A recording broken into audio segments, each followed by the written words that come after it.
Panginoon. Pero katulad nga ng sinabi ko kanina sa inyo, mga kapatid, dalawang tao ang nagpasalamat kanina. At sa ating binasa, may dalawang klase ding Israelita. Una ay sa tinatawag na rebellious nation. Ito yung mga Israelitang pinili ng Panginoon, pero sila talagang matitigas ang puso nila. Pero may isa naman na tinatawag na remnants. Sabi mo sa katabi mo, remnants. Huwag kakalimutan niya na yung word na yan, remnants. Yan ang mga tao sa kabila ng kanilang pagsubok ay nagpapatuloy sa Panginoon. So, wag naman sana masaktan si Jogar. Total, nag-confess ka na, bro, no? So, sa dalawa, siguro pwede natin, sino sa tingin nyo ang remnant sa kanilang dalawa? Sa kabila ng pagsubok at pinagdaanan ay nanatiling sumusunod sa Panginoon. Hindi, okay lang yun kasi, di ba, inamin mo na, bro, di ba? So, remnant ka na uli, okay? Kung makikita natin sa dalawang nagpasalamat, si Sister Annalyn. Diba? At si Kuya Jogard naman, yung masasabi natin na isa sa mga anak na talagang nagkakamali sa Panginoon. Pero ang tanong, kapatid, sa kanilang dalawa, sino mas mahal ng Panginoon?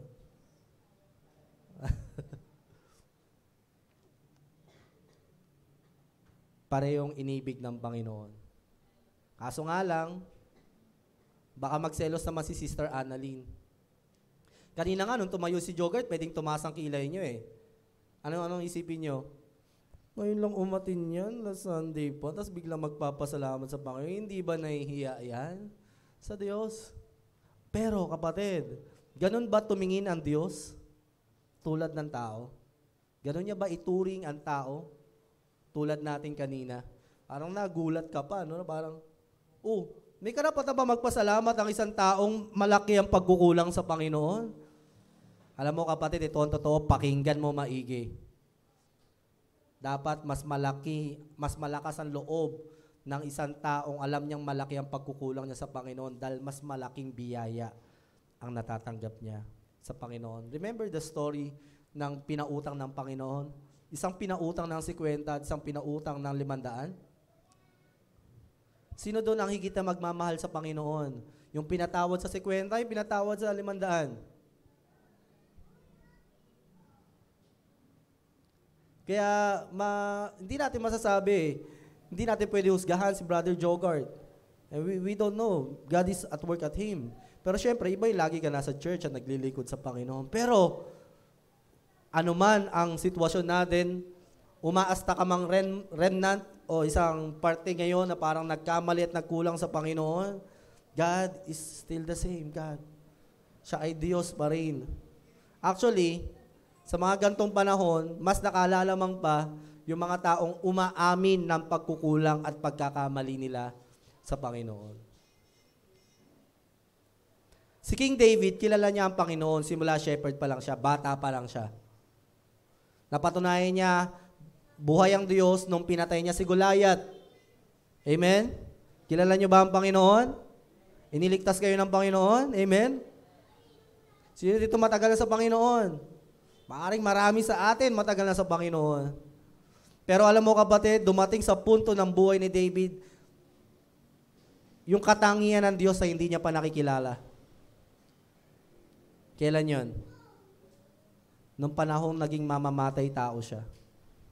Para lang pagtakpan ng kasinungalingan niya. Ano ginawa niya noon? Nambabae siya noon, di ba? Oras ng digmaan, oras ng gera, ginawa ni David, wala, nagpakasasa, wala. Tinignan niya ang kanyang karera at nakakita siya ng chicks. Nakita niya si Bathsheba.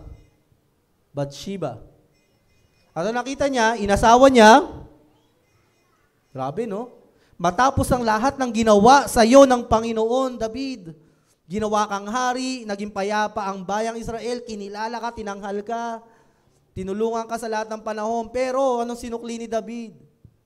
Sinuklian niya ng pagkakamali ang Diyos. At anong ginawa niya pagkatapos siya mag-chicks?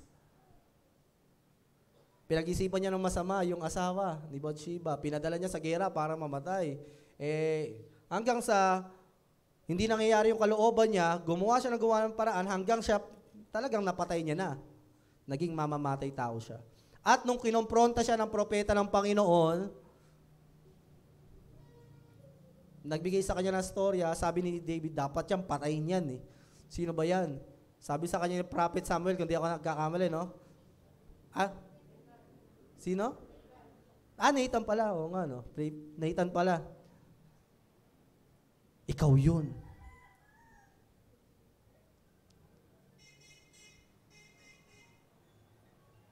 At sa pagkakataong ito, nakilala niya ang Panginoon.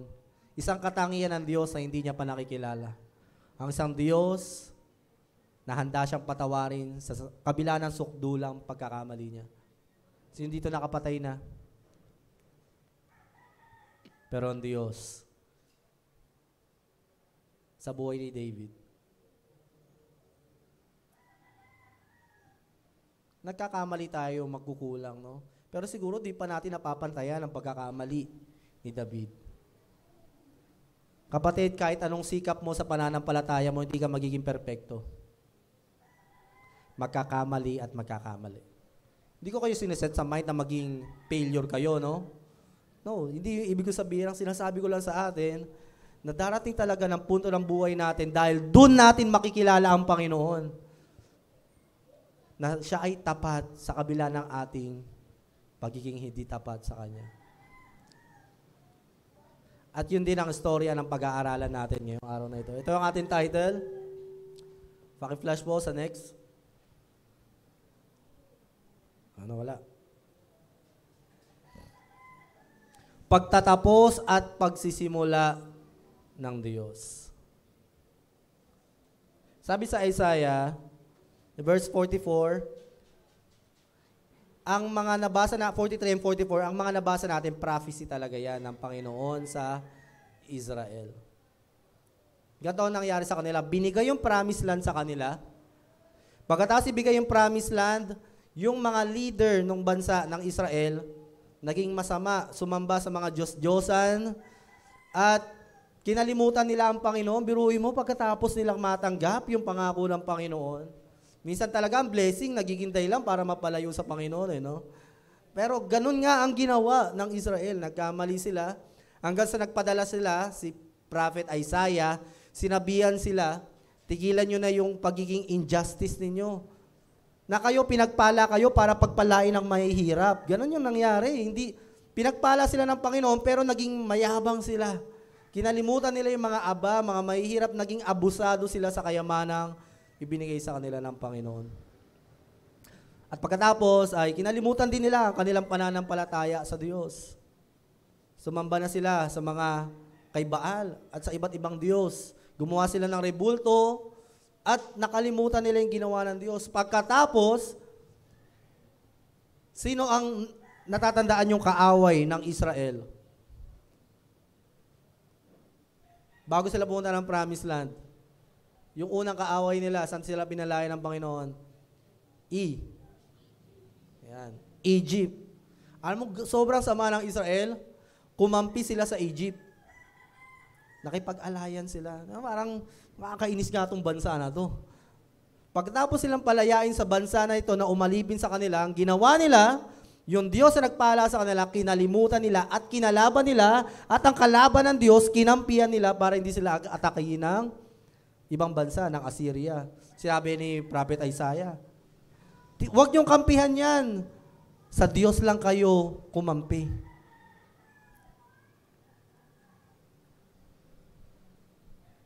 Kasi nakita nila, Egypt noon, medyo umaasensong bansa at may kapangyarihan. Parang ganun din tayo minsan. Kapit matatag, gusan malakas. Diba? Sabi nila, kasabihan.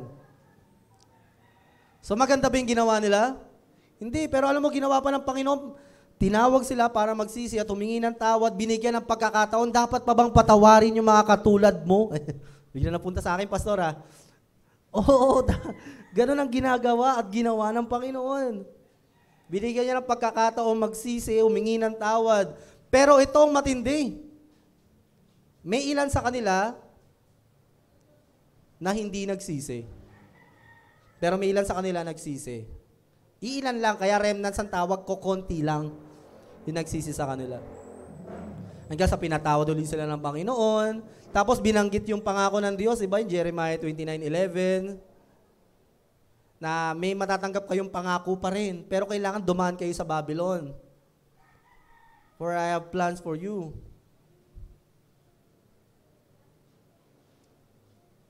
May pangako sa iyo ang Panginoon. Pagpalain ka, to give you hope in a future, not to harm you.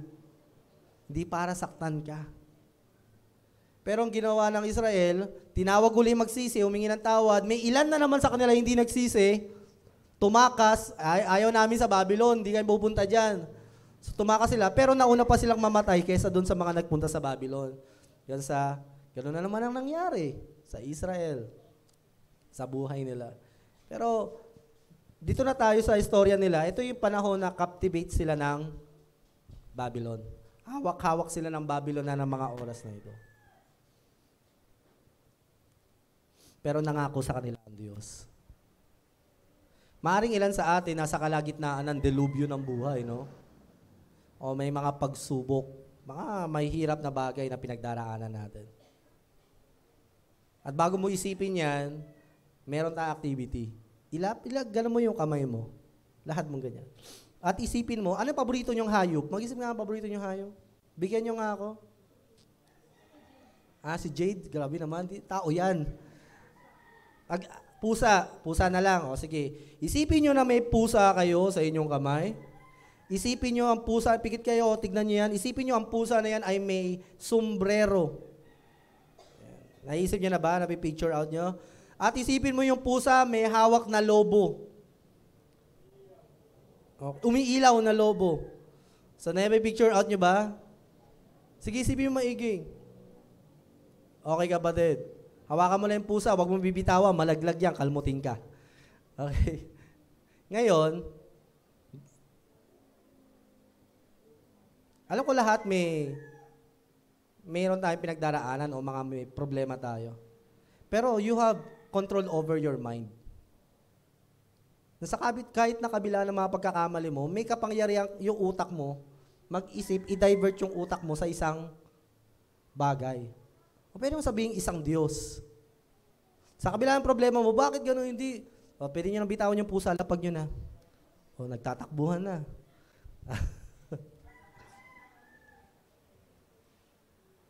Nakita nyo, kapatid? Hindi tayo hindi, pastor, optimistic ka lang. Hindi, kapatid eh. Pinatunayan mo sa akin ngayon, you have control over your mind. Meron talaga. Meron kang kakayahan, kapangyarihan, o tinatawag natin na will. You can always choose what to believe, what to see, and what to understand. Kahit na, alam ko, pupunta kayo dito, ang dami namin problema eh. Ang dami mo lang ang problema, nag-iisip ka pa ng pusa na may sombrero, na may lobo. O ngayon, tumatakbo pa, nakikita mo. Malala na yan, kapatid. If you have the power and the will to think about those things, yung mga problema, mga kapatid, you have the freedom to think about God. To always think about the Lord.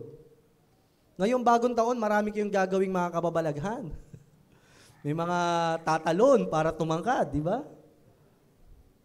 May mga pampaswerte. Magsusuot ng bilog-bilog, maghahanda ng mga bibilogin sa mesa para swerte yun, di ba? Sino dito fan ni Master Hans? To swerte. Sabi niya, di ba? Ayun, nabulok tuloy siya. Ang sabi niya, etong darating na 2020, swerte to sa buong mundo. Ayun, nagpa-pandemya. Swerte pa eh. First thing na kailangan natin tandaan ngayong bagong taon, mga kapatid. Next slide.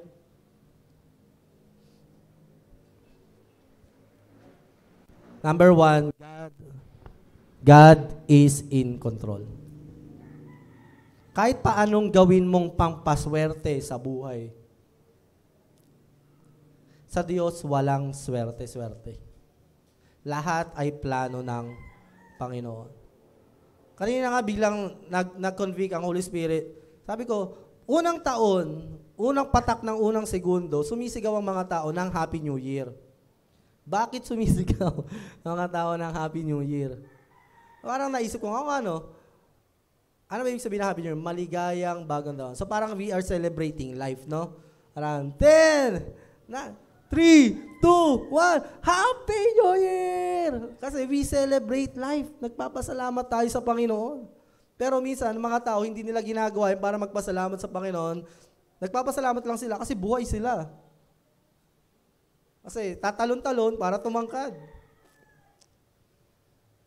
Pero sa Panginoon, kapatid, hindi. Meron nga, nag-iingay para mawala daw yung malas. Sino pa rin naniniwala doon? Kapatid, alam mo, minsan, ayan yung paraan ng kaaway para imbis na magpasalamat tayo, pasok ng taon, sino naaalala? Yung espiritu ng kamalasan. Imbis na nag-iingay para magpuri sa Panginoon, nag-iingay para umalis yung mga masasamang espiritu, para umalis yung mga malas sa business, mag-iingay ng mga sasakyan, di ba? Yung mga motor, hindi nila alam, malas din yung ginagawa nila, sisira yung motor, di ba? Lalong minamalas. Because, hindi natin ito sinasabi kasi para pagtawanan ng mga tao, no? No, it's just funny, nakakatawa ka lang naman talaga. Pero, hindi nila alam eh. Kahit di naman ako noon eh. Nagtatalon ako noon. Tapos talagang pinapalo ko yung kawali namin sa loob ng bahay kasi alam ko parang may white lady sa bahay namin para this year, di na siya papasok uli. Which is hindi pala totoo. It is not real. Diba? Ang pag-iingay para saan? Pag-iingay para purihin ang Panginoon. Ang pag-iingay na may kabuluhan. Yung iba tuloy, dahil hindi nila kilala ang Panginoon, ano gagawin nila? Mag-iingay sila, gagawa ng mga kung ano-anong pampaswerte sa buhay, kasi di nga nila alam. Bakit kaya gusto ng tao swerte? Tanungin ko nga kayo. Bakit gusto ng tao ang swerte? Yung idea ng swerte. Yes, it's easy way to heaven. Napakadaling paraan, swerte. Ganito lang pala, para yumaman eh. Pero alam mo kapatid, alam ko sa inyo rin, nararanasan nyo rin ito, no? Sa aming magkakamag-anak, nakikita ko nagtatagumpay sa buhay, hindi yung mga naniniwala sa swerte. Yung mga taong naniniwala sa Diyos, nagsisikap talaga sa buhay. Tapos yung mga taong masigasig para swertein sa buhay, sila yung parang minamahalas ang sobra ngayon. Hindi, bakit naman gumana to nung Pasko? Baka kasi pinadama ka ni Satanas. Kasi gusto niya, pag New Year, siya maaalala mo, gusto ko maalala na ito pag pag New Year, mag-iingay siya para maalala niya ako umalis sa bahay, pero di ako aalis. Lalo akong mag-i-stay sa bahay kasi naaalala niya ako eh. Nag-iingay siya kasi naaalala niya ako. No, kapatid? Bakit gusto rin natin ng swerte? Ayaw natin we don't want the right way. Gusto lang natin yung makuha natin yung gusto natin. Kaya nga swerte ang tawag eh. Luck. Gusto natin, nasusunod yung gusto natin. Sino ba namang hindi? Ako din naman. Lahat naman tayo may mga kagustuhan sa buhay. Amen? May mga plano next year. Amen?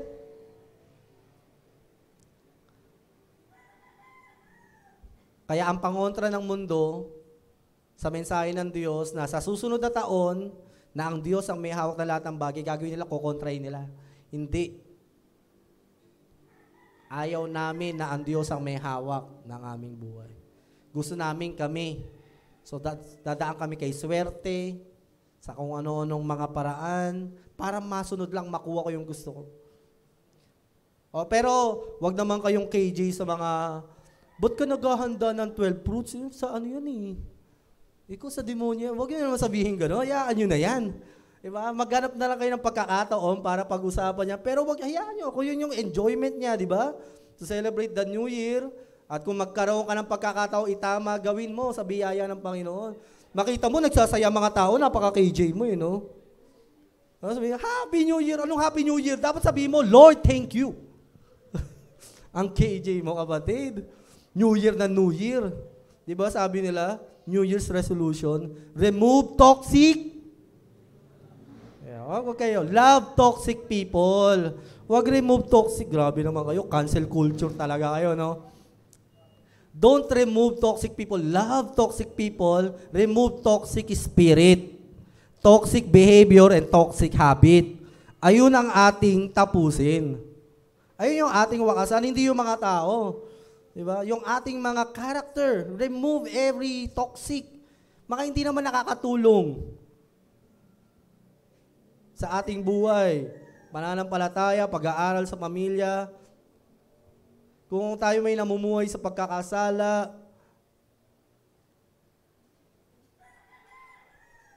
totoo lang, kalendaryo, wala naman talaga yan. Ginawa lang ng tao yan eh. Pero salamat, may kalendaryo tayo. Makikita natin sa kalendaryo kung gaano nakahaba yung ating buhay sa mundo. Isipin nyo, walang kalendaryo. Sige nga. Parang hirap. Sino dyan may libreng kalendaryo? Ang kalendaryo hindi para sukatin kung gaano ka na, ano na mga nagawa mo, ano na mga success mo in life, ano yung mga failure mo. Hindi lang doon yun eh. Although magandang parameters yun. Pero ang kalendaryo para saan yan? Para masukat mo kung gaano kabuti ang Panginoon sa iyo. Hindi kung gaano ka kagaling, gaano ka katapat. O ano na yung mga pagkakamali mo, na parang sukatan. Hindi. Ang higit na sukatan ay kung gaano nakadakila ang Diyos sa ating mga buhay, sa ating pamilya.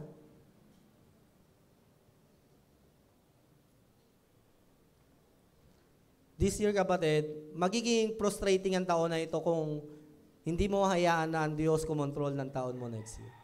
Although hindi tayo naniniwala sa swerte. Tama?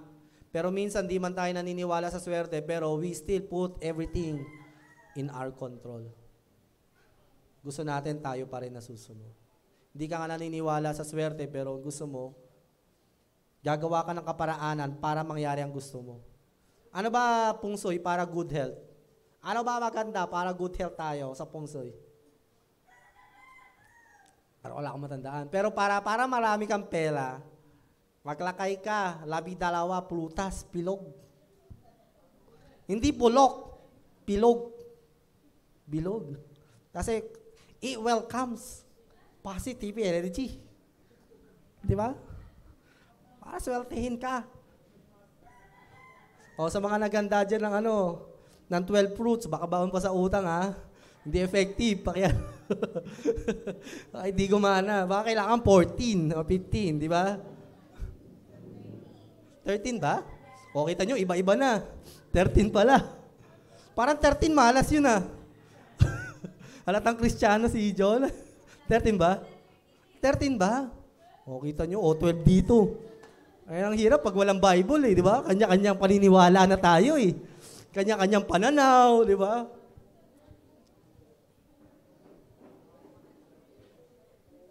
Kapatid, para alam mo yun, para maging masaya ka naman next year. Para maging payapa ka sa susunod na taon, may I encourage everyone, ladies and gentlemen, God is in control. Pag Kristiyano, salad. Halo-halo na. 12 fruits. God is in control. Kaya minsan, tayo mga Kristiyano na tayo, pero ang lungkot-lungkot, ang hirap na nangyayari kasi kinakalaban natin yung direction natin. Diba? Parang napakahirap nga naman nun. Kaya minsan tayo mga Kristiyano, naiingit tayo sa unbeliever eh. Kasi isang direction lang sila, kasamaan lang. Pero duloy kapahamakan. Pero tayo kasi minsan, kakaliwa, kakanan, di ba? Kaya tuloy nagiging depressing, frustrating ang buhay Kristiyano. Kasi let's just let God, di ba? Lumakad lang tayo kung ano yung tanggapin na natin. Siya naman talaga ang may control ng lahat. Kaya hindi ako matatakot sabihin, baka next year wala na ako, and let God be God. Hindi yan dahil kung ikaw yung matanda na, buhay ka pa next year. Di ba kung ano-anong gagawin natin, pampaswerte para mabuhay? Hindi, kapatid, ang Diyos ang may hawak ng buhay. At alam niya yung perfect timing kung kailan niya babawiin ang ating buhay. Because God is good. Magtiwala tayo sa Kanya. Alam niya, wag nating kalabanin ng Diyos ngayong taon. Let's enjoy the current. Salubungin natin yung alon ng Panginoon. Salubungin. Sumabay tayo sa alon ng biyaya ng Panginoon.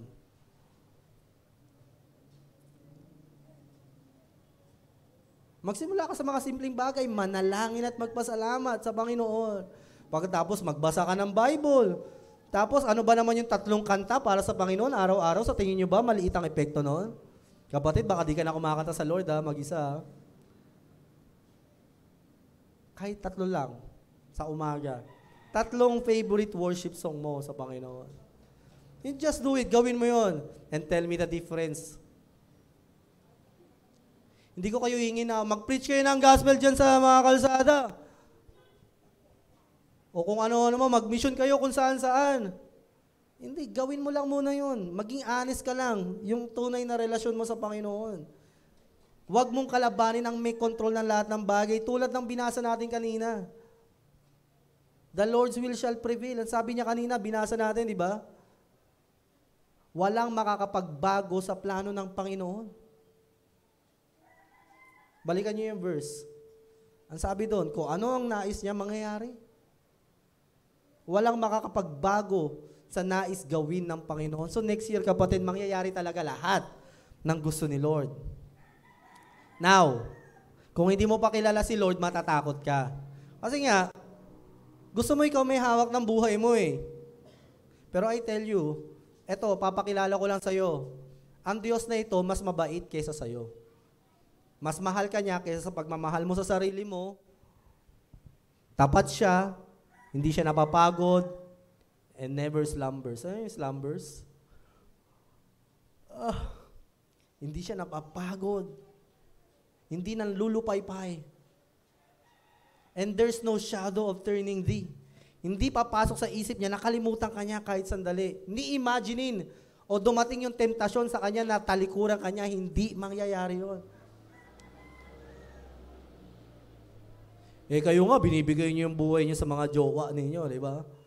Titiwala kayo sa mga jowa ninyo. Sa mga partner, sa mga kaibigan, you trust your life to them, pero hindi sila perfecto. Di ba yung happiness mo nakadepende minsan sa kaibigan mo? You depend on them. You depend on your family, to your parents. Pero hindi sila perfecto. Now, kapatid, there is a God who is all perfect, all powerful, all present, all knowing God. Would you trust Him?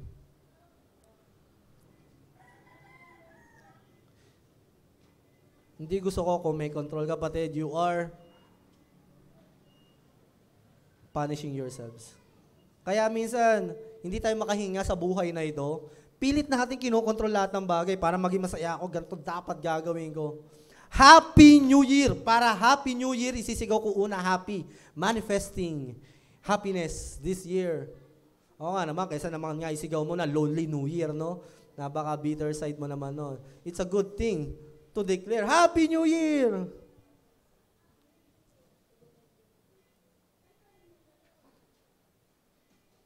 Kaya siguro wala nagsasabi sa atin na take care kasi mukha tayo laging pagod.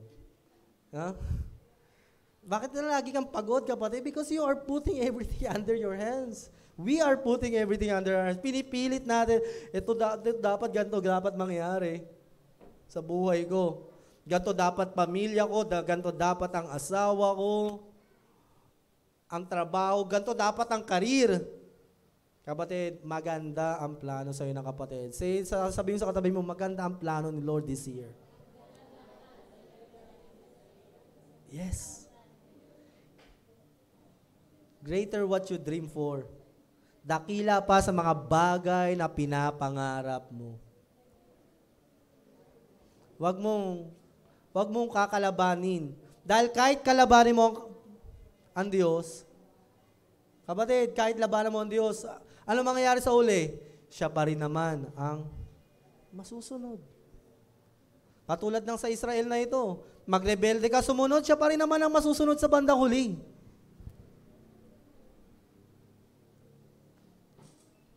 Gusto nyo mas magaan ang buhay? Gusto nyo magaan ang pasok? Positivity? Sumunod ka sa Panginoon. Sundin mo ang Diyos. Balikan mo ang Panginoon kung saan mo siya iniwan.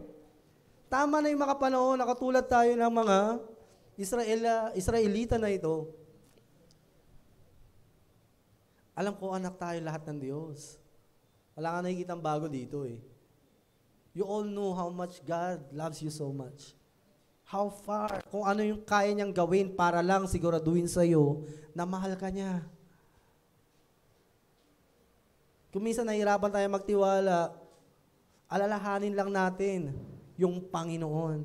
If you can imagine a cat with a hat, with a balloon, nai-imagine mo yun, this year you can also do it. You can always open your eyes and look upon the glory and the presence of the Lord.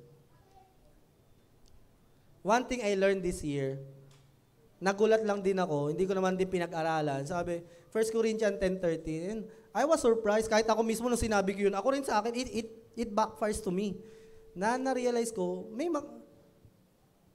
na kailangan, bawas-bawasan ko yung mga panahon sinasabi kong hindi ko kaya at mahirap.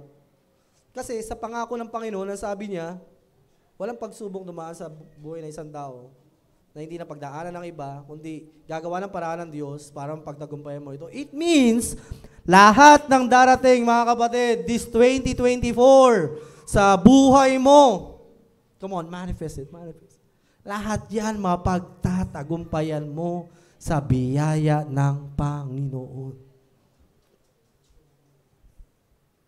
God is in control. Minsan mahirap talaga magtiwala sa Diyos. Magplano ka sa darating na taon. Plan, kung anong gusto mo, mangarap ka. Ang Panginoon hindi kontrabida. Siya nga naglalagay ng pangarap sa tao eh.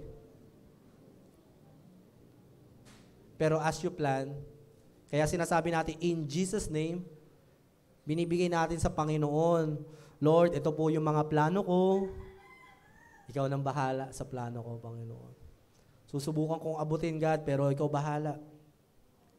Ibigay mo yung dapat kong tanggapin, kunin mo yung dapat mong kunin, Panginoon. Next year, wag mong sabihin sa Panginoon, Lord, wag mong kukunin yung mga bagay na hindi mo dapat kunin. Let God be God. God, kunin mo kung anong gusto mong kunin.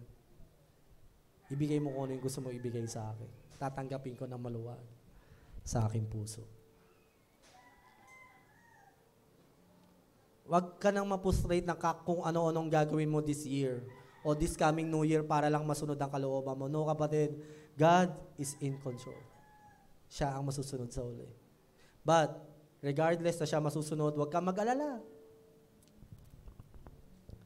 Higit naman na mas dakila ang plano niya sa'yo. Ang gusto mo lang, magka-crash. Ang bibigay sa'yo ng Panginoong inspiration. Gusto mo lang maayos ang pamilya mo. Bibigay sa'yo ng Panginoon isang pamilya na masagana.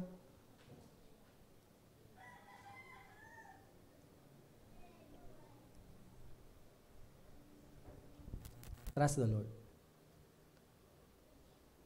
Hayaan natin siya. Minsan mahirap maintindihan. Kaya nga pananampalataya ang tawag eh. Maniwala ka kahit sa panahon na hindi mo maintindihan, hindi mo makita, pero you still believe God is good. Isuko mo sa Diyos. Pumasok ka ngayong bagong taon na walang daladalang kabigatan. Na, Lord, lahat ile-let go ko sa'yo, ikaw bahala dito.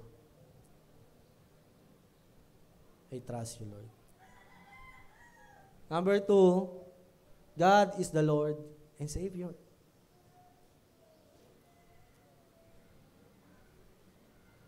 Mananatili siyang Panginoon susunod na taon. Siyempre, pag sinabing Panginoon, siya ang magdedirect sa atin. Siya ang magsusustain, magpapanatili sa atin, at siya rin ang patuloy na magliligtas sa atin. Niligtas ka na ng Diyos, pero kailangan mo ng araw-araw na kaligtasan ng Panginoon.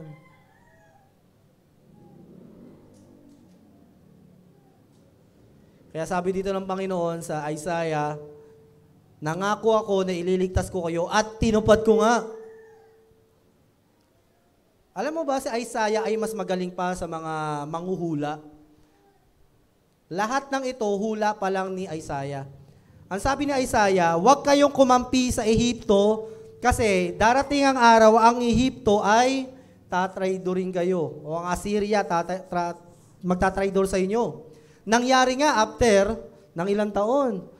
Tapos, sabi ni Isaiah, magsisi na kayo, tumalikod na kayo sa pagkakasala ninyo.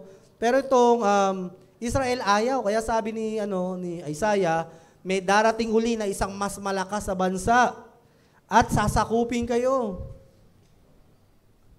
Nangyari nga ang mga hula. At meron pa siyang hula simula chapter 40, kung di ako nagkakamali, hanggang 66. Ito, patay na si Isaiah. Pero nasulat niya pa rin to. Na may darating na isa pang bansa na, biro mo, patay na. Pero yung kanyang, sa atin kasi hula eh. Pero ang tawag dyan, prophecy. Ang hula kasi pwedeng mangyari, hindi. Hula nga eh, baka. Nanguhula ka.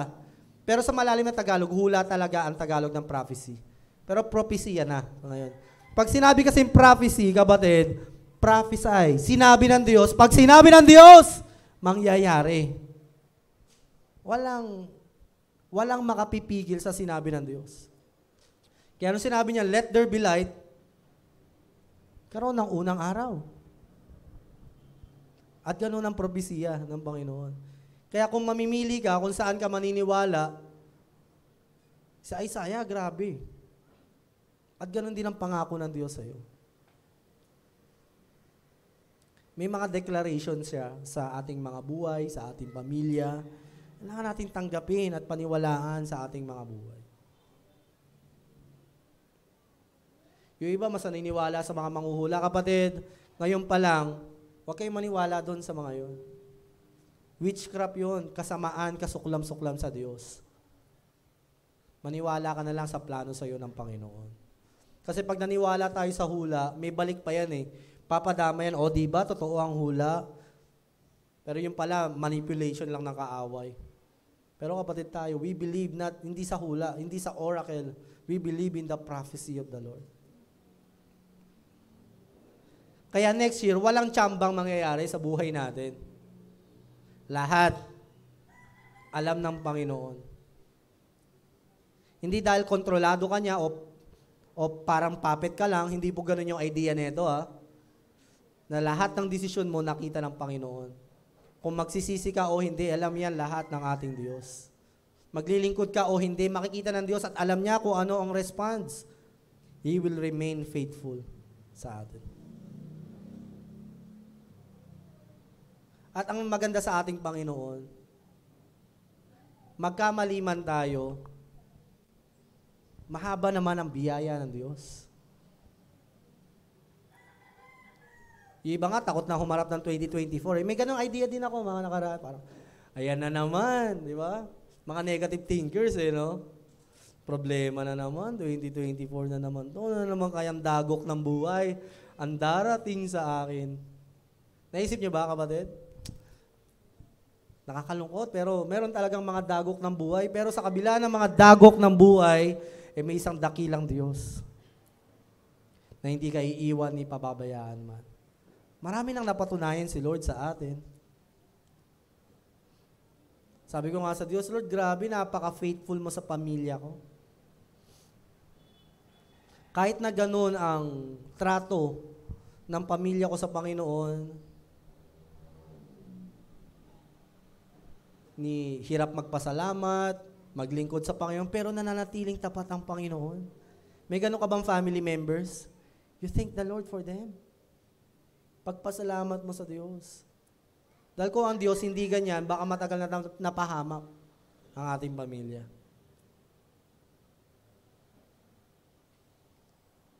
Kung sa sukatan lang ng tao, Brother Jogard, baka matagal na napahamak mga anak mo at ang asawa mo. Pero God is a merciful God. Nakakatakot ba ang 2024 kung gano'n ang Diyos?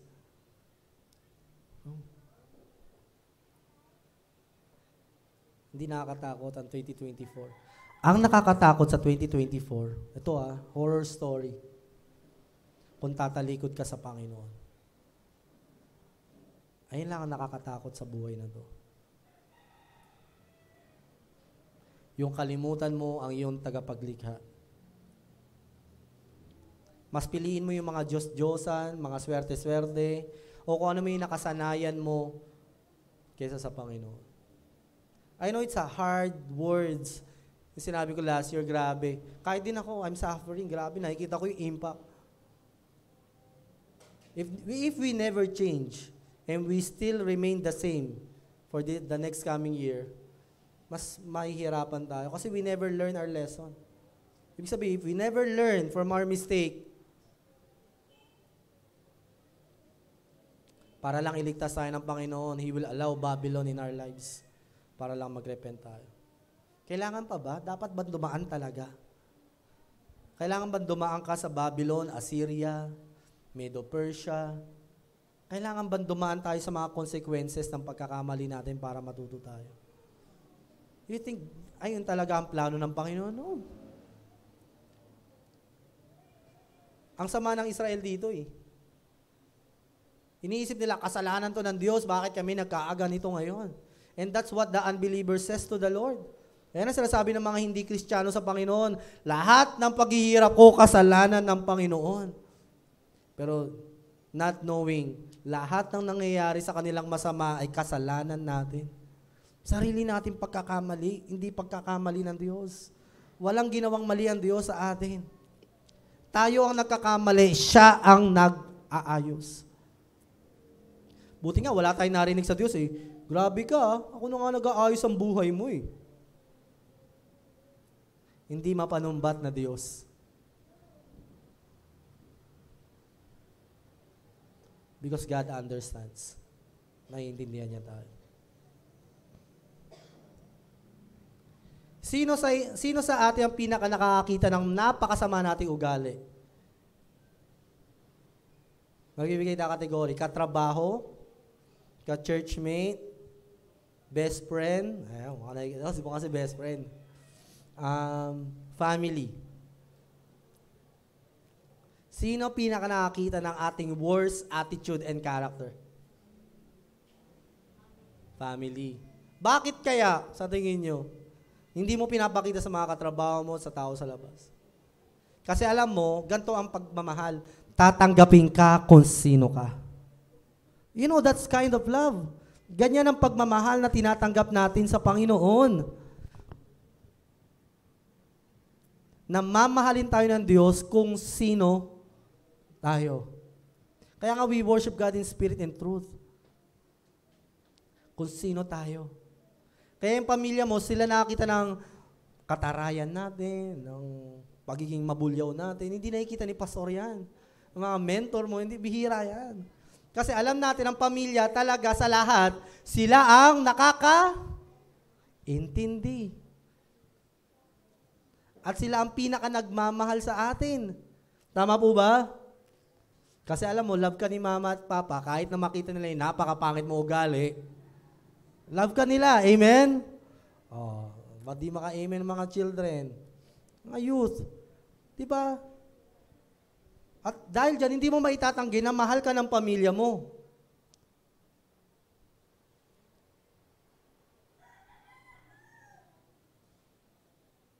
At ganoon din tayo sa Panginoon.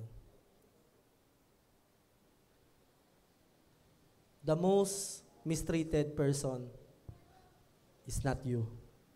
Kung pagod ka na sa mga tao, pagod na ako sa church, pagod na ako sa iyo, pastor, mga puro ko sermon, pagod na ako sa lahat na nangyayari sa buhay ko. Kapatid, mas nakakapagod tayong mahalin. The most mistreated person is not you, is God.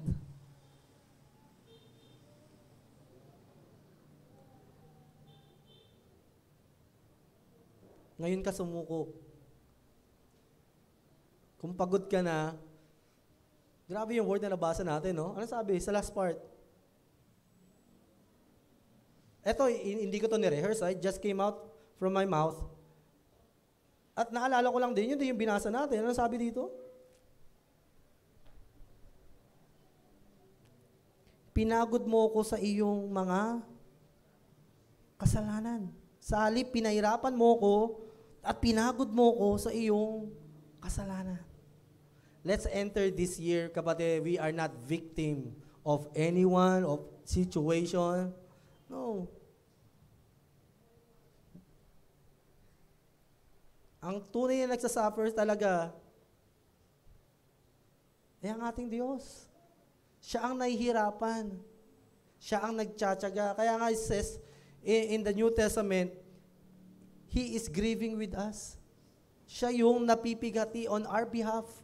Sa pag-aantay na sana bumalik na ang Diyos. Ikaw lang ba nag-aantay sa pagbabalik ng Diyos? No, the Holy Spirit is also waiting sa bumalik. Parang nag-aantay na siya. Kasi, dahil mahal ka niya.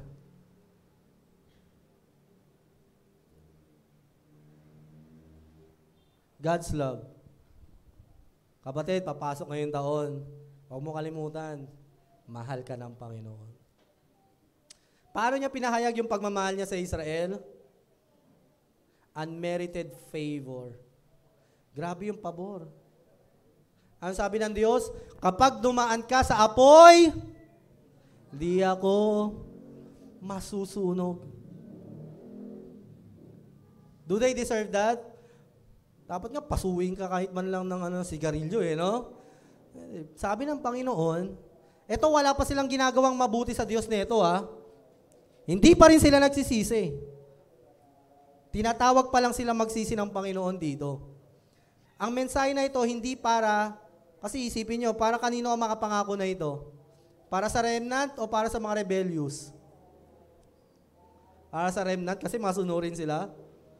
Hindi, kapatid. Para sa mga rebellious. Para sa mga nagkakamali, nagkulang sa Panginoon. Unmerited favor. Wala pa silang ginagawa. May pinangako na sa kanila ang Panginoon. Can we clap our hands to God? Wala ka pang gagawin this 2024, may pangako na sa iyo ang Panginoon. Tinatawag ka pa lang ng Panginoon to change your ways. May nakahanda na siyang plano sa iyo. And what are these promises? Pag dumaan ka sa apoy, di ka masusunog, di ka masa-sunburn, you don't need sunblock. Pag dumaan ka sa ilog, di ka malulunod. Baka pag dumaan ka sa apoy, baka mainitan ka, it's hot. Pero di ka masusunog. Pero pag dumaan ka sa ilog, di ka malulunod. Pero baka makainom ka ng tubig, konti-konti. Mababasa ka, syempre, di ba?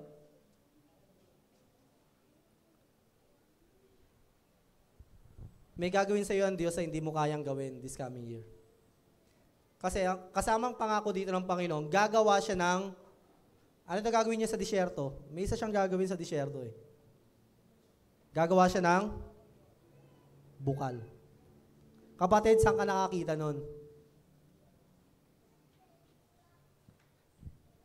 Kahit gawin ng tao, gumawa ng bukal sa disyerto, walang makakagawa nun. Walang bukal po sa disyerto. Kaya nga walang nabubuhay dun Maliban sa mga elemento na hindi kailangan ng tubig masyado. And this is your God. Ganto ang Diyos mo. Sabi ng Diyos, ako ang Panginoon mo. This is your God. Gagawa siya ng imposibleng bagay para sa iyo. Kahit na gumawa siya ng bukal sa gitna ng disyerto para makainom ka lang, gagawin ng Diyos.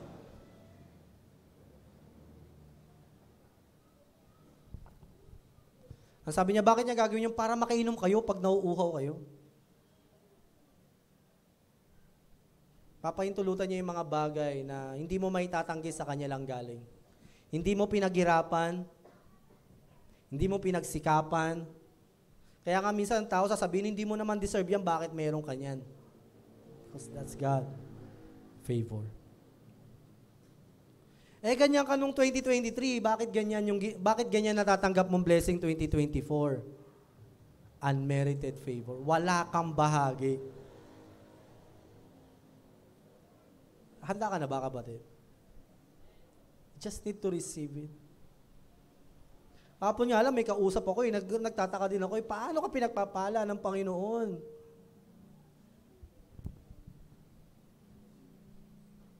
Hindi dahil sa naiingit ako, naiiyak ako, parang nakikita ko rin yung sarili ko na parang, ganun din ako noon, napakawalang utang ko na loob sa Panginoon, kinakalimutan ko siya, tapos suddenly, biglang naging ganito yung buhay ko, pinagpala tayo ng Panginoon, amen?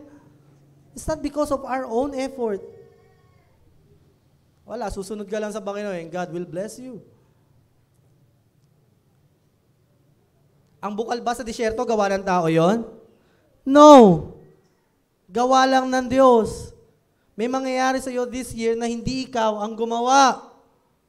Ang Diyos ang gumawa. Pero you have to go, saan? To the desert.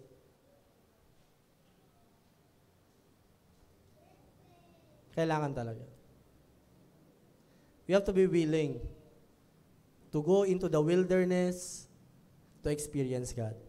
Kailangan mo lang naman sumunod pero pangako ng Diyos ito mangyayari.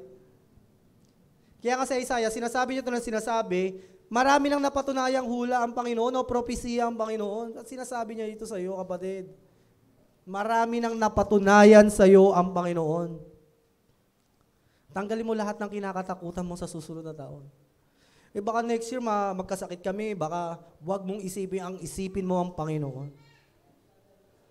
Nangako at gumagawa sa iyo ng mga dakilang bagay. It's not by human effort. It's God's all effort. Kung ano nakikita mong blessing sa mga kapatid mo, hindi yan dahil sa effort nila. Yan sa ginawa ng Panginoon.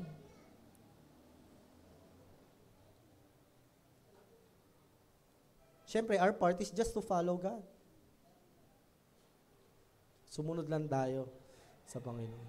Kasi kung hindi tayo susunod sa Panginoon, kahit na anong blessing gusto ibigay sa iyo ng Panginoon, hindi ka naman nagsisimba, hindi ka naman nagbabasa ng Bible, hindi ka naman nagpe-pray, wala kang oras sa Panginoon. Tapos, tatanggapin natin yung biyaya, kapatid, hindi. Dahil kahit kung ang taong matigas ang ulo tapos tanggap ng magagandang bagay, ano mangyayari sa kanya? Wala. Lalo lang magiging matigas ang ulo. May spoiled lang. So sa simula, ang Diyos gagawa talaga, pero for you to receive it, mangangako siya muna. Yung pangako niya sa iyo. And as He promised it to you, kailangan mo sumunod sa Panginoon, magtiwala sa Kanya. Sabi ko sa iyo, tatanggapin mo mga pangako na to ng Panginoon. And again, this love ay hindi para sa mga remnants talaga. Para sa lahat. Wala ka pang ginagawa, ang Diyos may nakahanda ng pagpapala sa iyo. This coming 2024, embrace, manifest, energy. Okay na, energy, no? Positive energy. Remove negativity. Paulit-ulit na sinabi sa verse na ito, do not fear, huwag ka matakot. Kanina, umaga, hindi ko masisi din bigla ako nakaranas ng takot kasi grabe yung panaginip ko. Tapos nung pagkagising ko, dinala ko hanggang paggising ko. Talaga nakakatakot siya. Hindi ko nakikwento kung gaano nakakatakot yung panaginip ko. Pero sobrang nakakatakot. For the first time, na-miss kong makaramdam na parang parang alert ka sa paligid mo. Pagkagising mo, parang takot na takot ka.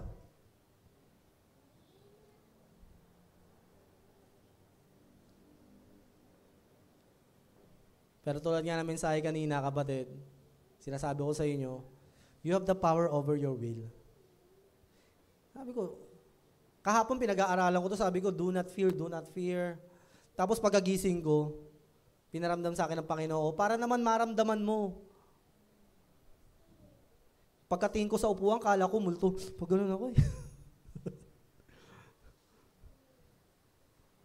Sabi ko, pagkagising ko, parang may nakatingin sa akin masasamang spirito. Parang very alert ako. Kaya naramdaman ko yung takot na gano'n. Sabi ko, ano naman to? Bakit? Alam ko namang, kaya ko naman tapakan yung mga yan. But it's your choice.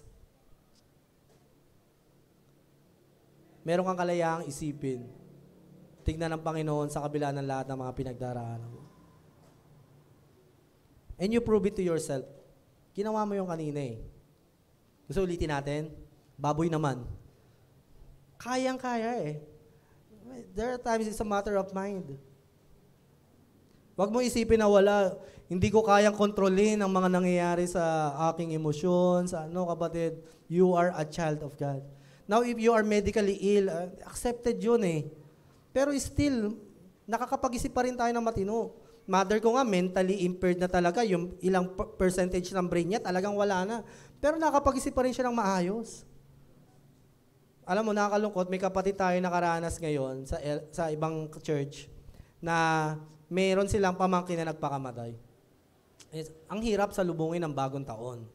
Napakahirap nga naman talaga. Pero syempre, as we talk about it, sabi ko nga sa mga kapatid ko, alam nyo, ako, mother ko, hindi natin pwedeng sabihin na psychological problem is talagang uncontrollable thing. No? Mother ko nga mentally ill na eh. Brain damage na talaga. Pero nakakapag-isip pa rin siya ng kahit papaano ng matino. Ngayon, anak ka na ng Diyos, hindi ka pwede punta sa punto ng buhay mo, papasok ka ng kwarto, magpapatiwakal ka. No, hindi yun. Kasi nga, kung may mga taong katulad ng mother ko, hindi niya nagagawa yun kasi alam niya na may Diyos, naharapin niya, pagkatapos ang buhay niya, ganun din yun. That's the reality. Pero I don't despise, hindi natin binibelitin yung talaga mentally ill. Kakapatid, nanay ko mentally ill. And I understand them. Pero hindi tayo pupunta doon sa punto ng buhay natin na yun because we know there is God. May Diyos tayo.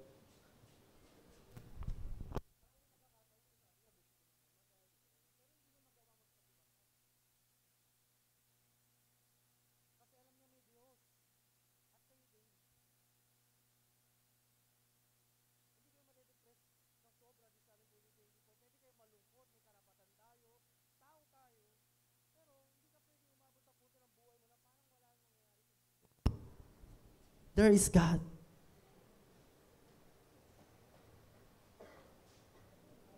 Na nagmamahal sa atin. Sa last verse,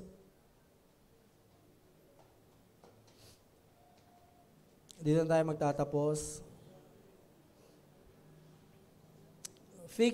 Looking unto Jesus, the author and finisher of our faith, who for the joy that was set before him endured the cross, despising the shame, and is set down at the right hand of the throne of God.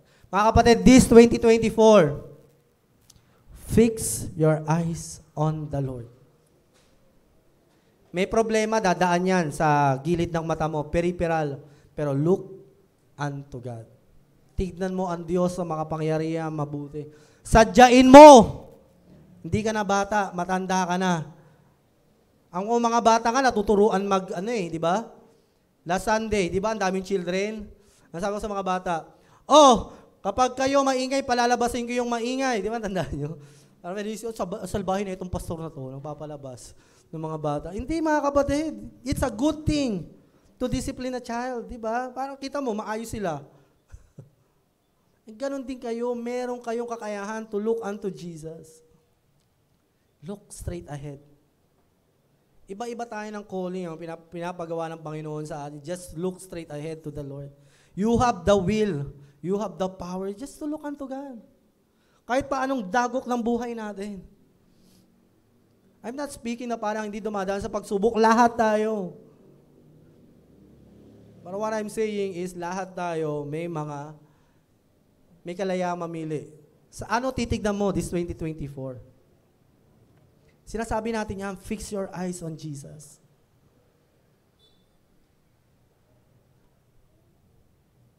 Tignan mo siya. Siya lang, this year. Ano man mangyari. Pero kapag nasa Panginoon ka, wala namang masamang nangyayari. Actually, parang cheat code ang buhay Kristiyano eh.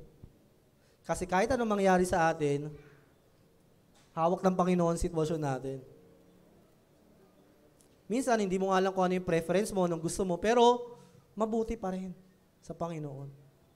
All things works for good to those who love the Lord and called according to His purpose.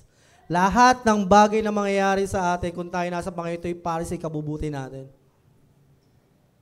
Take heart. Be at peace. Tanggapin mo. Breathe in, breathe life. Tanggapin mo ang Diyos. Fix your eyes on Jesus. Huwag mong alisin ang mata mo sa Kanya. Problema kasi minsan tayo, Sunday lang nakatingin talaga ng focus sa Panginoon. Pagdating na hindi pa katapos ang gawain, iba na tinitignan natin. Iba na finifeed natin sa soul natin. We are watching unnecessary things, yung mahalaga. Tapos magtataka tayo, pag Sunday, magugulat tayo, ganun pala yung pagmamahal ng Diyos. Parang gulat na gulat. Ay, ganun pala ako mahal ng Panginoon. Bakit kasi kapatid, in the 6 days that God has given us, anong finid natin? Pagmamahal sa mundo, pagmamahal ng kaibigan, pagmamahal ng pamilya. Pagdating ng Sunday tuloy, hirap na hirap tayong tanggapin yung pagmamahal ng Diyos because it's parang napaka-innocent tayo sa pagmamahal ng Diyos. Salamat na lang sa mga binibigay ng Diyos na mentor natin. Salamat sa gawain ng Panginoon. Thank you sa mga gawain natin na ayun pa nga, hindi pinapabayaan din naman natin. Doon na nga lang natin naaalala pagmamahal ng Diyos, pinipili pa natin yung ibang bagay. So no wonder. You have 2 options, Israel. Israel, you have 2 options this year.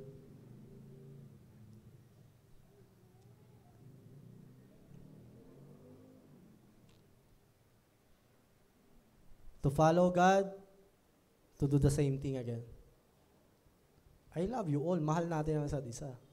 But it's your choice. Hindi ko kayo mapipilit. Hindi ko kayo makokontrol. Pero we're here to help one another. We have choice this year.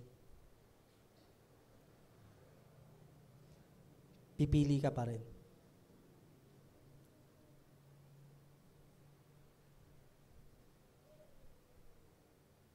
Pipiliin mo ba ang Diyos? Sumunod sa Kanya? O susubukan mo uli? Baka mag-survive ka this year. Kapatid, baka naman hindi ka na umabot 2025 hanggang 2024 na lang. Choose God. Pagkakataon na ito, may limitasyon din. Katulad ng nababasa natin ngayon.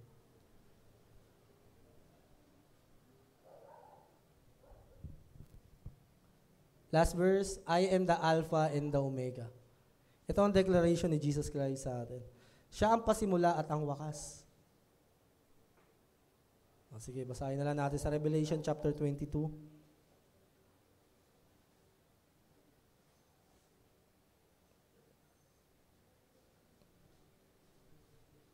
Verse 13. I am the Alpha and the Omega, the first and the last, the beginning and the end. Walang makakatakas sa Panginoon. Walang makakatakas sa pagmamahal at biyaya ng Panginoon. Lahat tayo nasa ilalim lang ng ating Panginoon. At ang maganda sa ating Diyos, katulad ng sinabi ko sa inyo kanina, wala pa tayong ginagawa. May pinangako na ang Diyos sa atin. This is the promise. Would you receive it? Tatanggapin mo ba next year? Gusto mo bang dumaan sa apoy na hindi nasusunog? O hindi ka dadaan sa apoy? Gusto mo bang dumaan sa ilog pero di ka malulunod? Di ka pumunta ng ilog?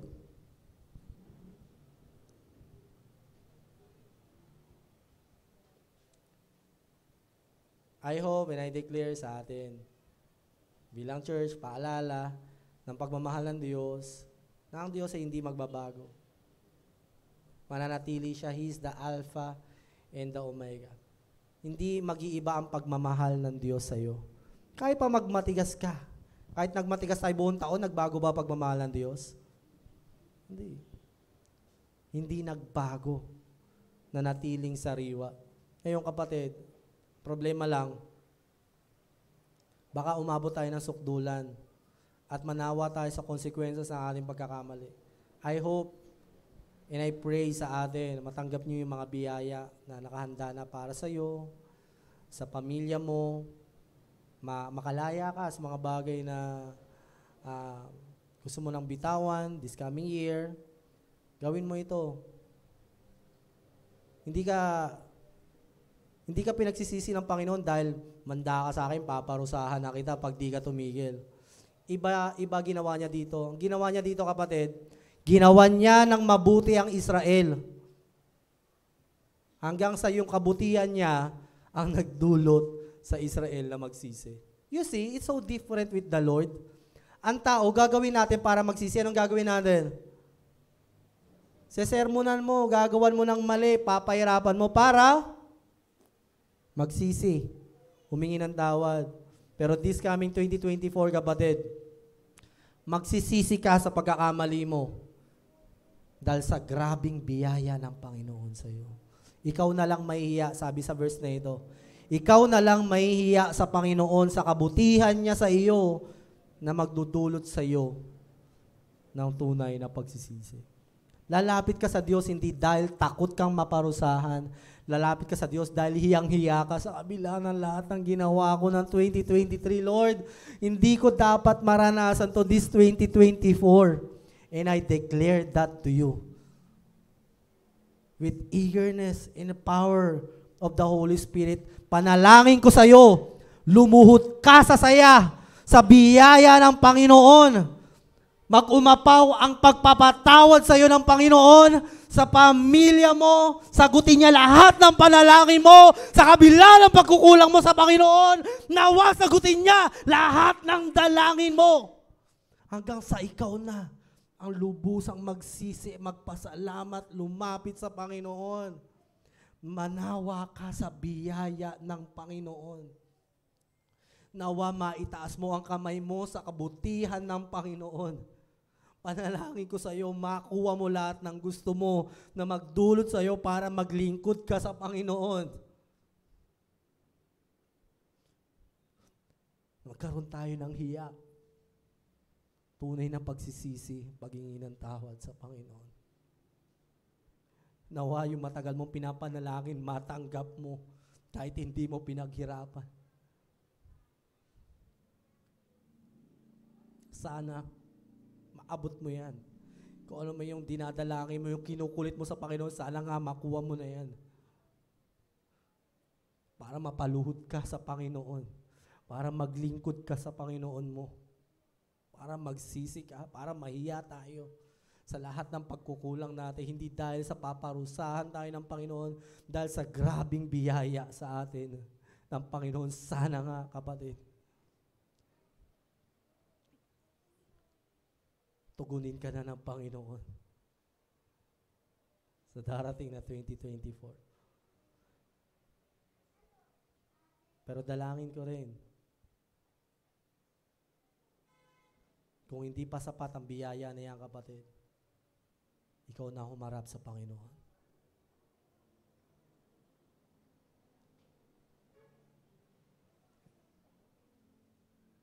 Pero huwag kang mag-alala.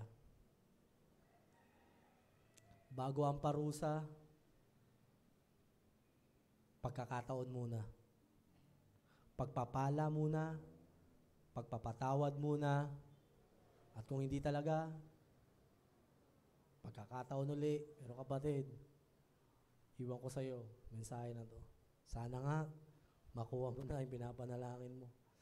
I pray, Lord, na this year, this 2024, mahiya kami. Dahil sa sobrang biyaya mo sa amin. Panalangin namin, Lord, na mangyari ito sa aming mga buhay. Lord, iparamdam mo sa amin the unmerited favor, the undeserved favor. I declare to this church, Lord, sa aming lahat, dumating ang bagay na hindi namin pinaghirapan. Dumating yung mga bagay na hindi dapat naming tanggapin, pero tinanggap namin wala sa iyo. Magpakilala ka sa mga anak mo, Panginoon. Iparanas mo sa kanila.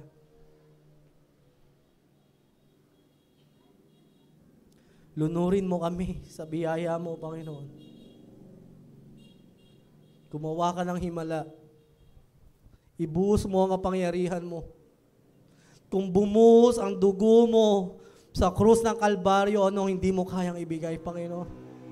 And Lord, we challenge you in this church, sa aming mga buhay. Reveal yourself, Lord. Bless us.